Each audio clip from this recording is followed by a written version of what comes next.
আমার কেন্দ্রীয় নেতৃত্বের উপরে ভরসা ছিল। বিজেপি একমাত্র রাস্তা, বিজেপিকে জিতিয়ে ক্ষমতায় আনা পশ্চিমবাংলায়, এটাই আমাদের কাছে মিশন।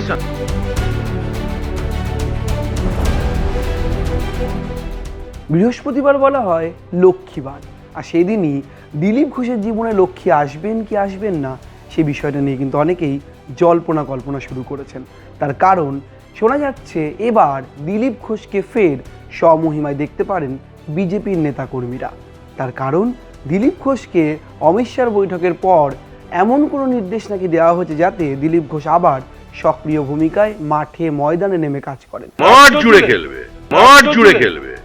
তিনি মিটিং করেন, বিভিন্ন দলীয় কর্মসূচিতে উপস্থিত থাকেন, নানান সময় মুখ খোলেন, তৃণমূলের বিরুদ্ধে সরব হন।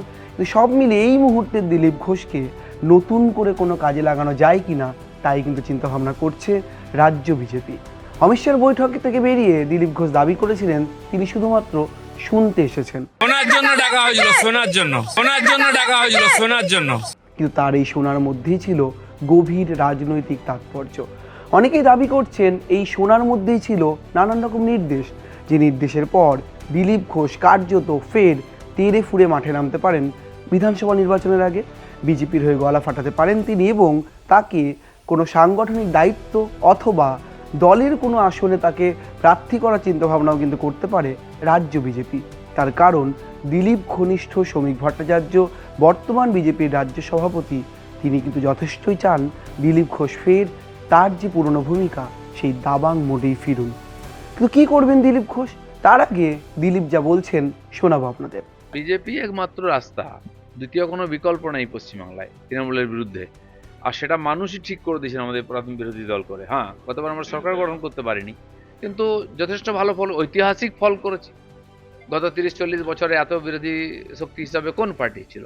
বিজেপিগুলোকে একবারে ক্লিন চিট দিয়েছে, তোমরাই আগামী দিনে আছো। হ্যাঁ, এবার আমাদের দায়িত্ব কেন্দ্র, রাজ্য, বুথ স্তর পর্যন্ত সমস্ত কর্মীরা মিলে পশ্চিমবাংলার মানুষের স্বপ্নকে সফল করা। এটাই তো রাজনীতি, কোণঠাসা করা, কাউকে বেশি সুযোগ দেওয়া, কম দেওয়া। তো যদি সে যোগ্য থাকে রাজনীতি করার মতো, প্রত্যেক নেতার জীবনে এরকম পরিস্থিতি আসে, তো সেটা আমি আমার মতো লড়াই করেছি। আমি ধৈর্যের সঙ্গে ছিলাম পার্টির কাজ করার জন্য, যে পরিবর্তন করতে হবে। তো পার্টি যদি মনে করে আমার উপযোগিতা আছে, প্রয়োজন আছে, আমাকে কাজ দেবে। আমার কেন্দ্রীয় নেতৃত্বের উপরে ভরসা ছিল যে আমি পার্টির কাজ করেছি, যে কাজ আমাকে দেওয়া হয়েছে আমি আমার পুরো শরীর মন বুদ্ধি দিয়ে কাজ করেছি, সাফল্য এসছে। তো যখন আমাকে প্রয়োজন হবে তারা আমাকে ডেকে নেবেন। সম্ভব কি আছে পৃথিবীতে? ত্রিপুরাতে কোনোদিন আমাদের এমএলএ জিতেনি, ডাইরেক্ট ক্ষমতায় এসেছি। আমাদের পাশে উড়িষ্যায় হামাগুড়ি দিতে আজকে আমরা ক্ষমতায় এসেছি। রাজনীতির পরিবর্তন 1 মাসের মধ্যে হয়ে যাবে। এর আগে গত 1-1.5 বছর ধরে পশ্চিমবাংলায় যে পরিস্থিতি চলেছে, সাধারণ মানুষ যেভাবে ক্ষোভ বিক্ষোভ দেখিয়েছেন, তারা বুঝিয়ে দিয়েছেন এই সরকারের সঙ্গে তারা খুশি নন, তারা পরিবর্তন চান। আমি জানি না কার সঙ্গে কি সংঘাত, আমার সঙ্গে কারো কোনো সংঘাত নয়। আমার তো লড়াই টিএমসির সঙ্গে। বিজেপিকে জিতিয়ে ক্ষমতায় আনা পশ্চিমবাংলায়, এটাই আমাদের কাছে মিশন। আর আমি 10 বছর ধরে এটা নিয়ে কাজ করছি। যদিও দলে তিনি কোণঠাসা হননি, তার লড়াই শুধুমাত্র তৃণমূলের বিরুদ্ধে।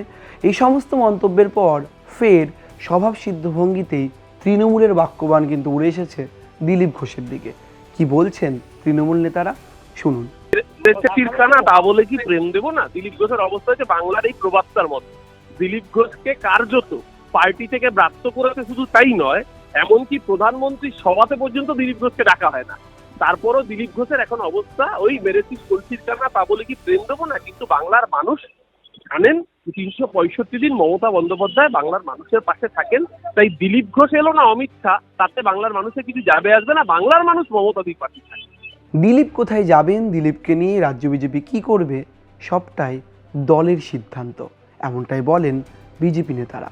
কিন্তু এই দিলীপ ঘোষকে বিধানসভা নির্বাচনের আগে যদি ফের স্বমহিমায় ফেরানো যায় অথবা ফের যদি সক্রিয় ভূমিকায় তাকে অবতীর্ণ করা যায় ভোট ময়দানে, তাহলে যে বঙ্গ বিজেপির খানিকটা লাভ হবে এমনটাও নিশ্চিত বঙ্গ বিজেপির নেতারা। দিলীপ ঘোষ কি বাড়ি বসে থাকার লোক নাকি? দিলীপ ঘোষ প্রায় কৈশোর থেকে এই সংগঠনের সঙ্গে যুক্ত, flesh and blood of this organisation. তো দিলীপ ঘোষ বাড়িতে বসে থাকবেন কেন? এই নির্বাচনে সংঘবদ্ধ বিজেপিকেই দেখতে পাবে। রূপরেখা তৈরি করছিলেন, কখন কে কিভাবে ময়দানে নামবে